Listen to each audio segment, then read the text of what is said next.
तो हम आपको बता दें कि नेशनल सिक्योरिटी गार्ड यानी एनएसजी कमांडोज भारत की एक स्पेशल फोर्स यूनिट है जो मिनिस्ट्री ऑफ होम अफेयर्स के अंडर आती है। एनएसजी कमांडोज को 1984 में देश में होने वाली सभी आतंकवादी गतिविधियों से निपटने के लिए फेडरल कंटिजेंसी डिप्लॉयमेंट फोर्स के रूप में स्थापित किया गया था। एनएसजी फोर्स का मोटो है सर्वत्र सर्वोत्तम सुरक्षा। एनएसजी एक एलिट फोर्स है जो पूरी तरह से सेंट्रल आर्म्ड पुलिस फोर्स यानी सीएपीएफ स्ट्रक्चर के तहत काम करती है। ये भारत की फाइनेस्ट काउंटर टेररिस्ट यूनिट्स में से एक है जो काउंटर टेररिज्म से लेकर हॉस्टेज रेस्क्यू और वीआईपी प्रोटेक्शन जैसे मेजर रोल परफॉर्म करती है। एनएसजी कमांडोज अपनी ब्लैक कलर्ड यूनिफॉर्म और ब्लैक कैट इंसिग्निया के कारण ब्लैक कैट कमांडोज के नाम से भी जाने जाते हैं।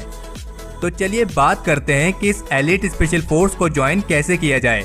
तो हम आपको बता दें कि चूंकि एनएसजी एक डेपुटेशन फोर्स है इसलिए इसमें कोई डायरेक्ट एंट्री नहीं होती है। एनएसजी कमांडोज की भर्ती आमतौर पर मौजूदा डिफेंस फोर्सेस से ही की जाती है। एनएसजी फोर्स में 2 डिवीजन होते हैं, पहला एसएजी यानी स्पेशल एक्शन ग्रुप और दूसरा एसआरजी यानी special ranger group. SAG division को आतंकवादी गतिविधियां, हाईजैकिंग, बॉम्ब डिस्पोजल जैसे स्पेशल ऑपरेशंस के लिए इस्तेमाल किया जाता है और इस डिवीजन के लिए इंडियन आर्मी के पर्सनल्स को ही चुना जाता है।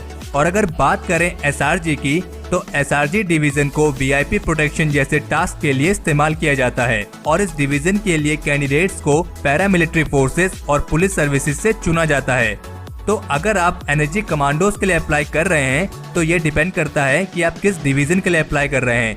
यानी अगर आप स्पेशल एक्शन ग्रुप यानी एसएजी डिवीजन के लिए अप्लाई करना चाहते हैं तो इसके लिए आपको सबसे पहले इंडियन आर्मी ज्वाइन करनी होगी और आप इंडियन आर्मी किसी भी एंट्री के थ्रू ज्वाइन कर सकते हैं। यानी आप इंडियन आर्मी को कमीशन और नॉन कमीशन किसी भी पोस्ट से ज्वाइन करके एनएसजी के एसएजी डिवीजन के लिए अप्लाई कर सकते हैं।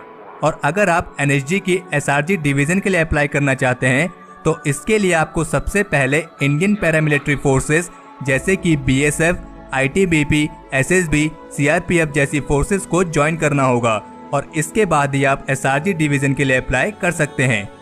अगर बात करें इसकी एज लिमिट की तो एनएसजी कमांडोज के लिए आपकी एज 30 साल से कम होनी चाहिए। तो चलिए बात करते हैं एनएसजी कमांडोज के सिलेक्शन प्रोसीजर के बारे में। तो हम आपको बता दें कि एनएसजी कमांडोज का सिलेक्शन प्रोसीजर बहुत ही डिमांडिंग होता है और इसका ड्रॉप आउट रेट 70 से 80% होता है। एनएसजी कमांडोज की ट्रेनिंग न्यू दिल्ली से 50 किलोमीटर दूर मानेसर में national security guard training centre में होती है जो लगभग 14 महीने तक चलती है। लेकिन इससे पहले कमांडोज को 90 दिन की बेसिक ट्रेनिंग सफलतापूर्वक पूरी करनी होती है। इस बेसिक ट्रेनिंग के दौरान कमांडोज को 18 मिनट के अंदर करीब 26 टास्क पूरे करने होते हैं और 780 मीटर के ऑब्स्टिकल्स को पार करना होता है। अगर चुने गए वॉलंटियर्स शुरुआत में सारा कोर्स 20 से 25 मिनट के अंदर पूरा नहीं कर पाते हैं तो उन्हें रिजेक्ट कर दिया जाता है और जो वॉलंटियर्स अगर इस कोर्स को 9 मिनट के अंदर पूरा कर लेते हैं फिर उन्हें कमांडोज की ए कैटेगरी में शामिल किया जाता है। 90 दिन की बेसिक ट्रेनिंग को पूरा करने के बाद कमांडोज को 9 महीने की एडवांस ट्रेनिंग के लिए भेजा जाता है।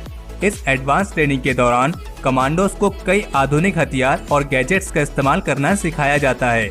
एनएसजी कमांडोज की शूटिंग स्किल बहुत ही जबरदस्त होती है क्योंकि एनएसजी कमांडोज अपनी फायर प्रैक्टिस ट्रेनिंग के दौरान करीब 50 से 62,000 लाइव एम्यूनिशन का उपयोग कर देते हैं, जबकि किसी सामान्य सैनिक की पूरी जिंदगी में भी इतनी फायर प्रैक्टिस नहीं होती है।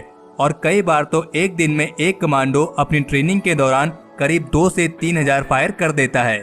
कमांडोज की फायर प्रैक्टिस बहुत ही जटिल और बहुत ही उन्नत होती है।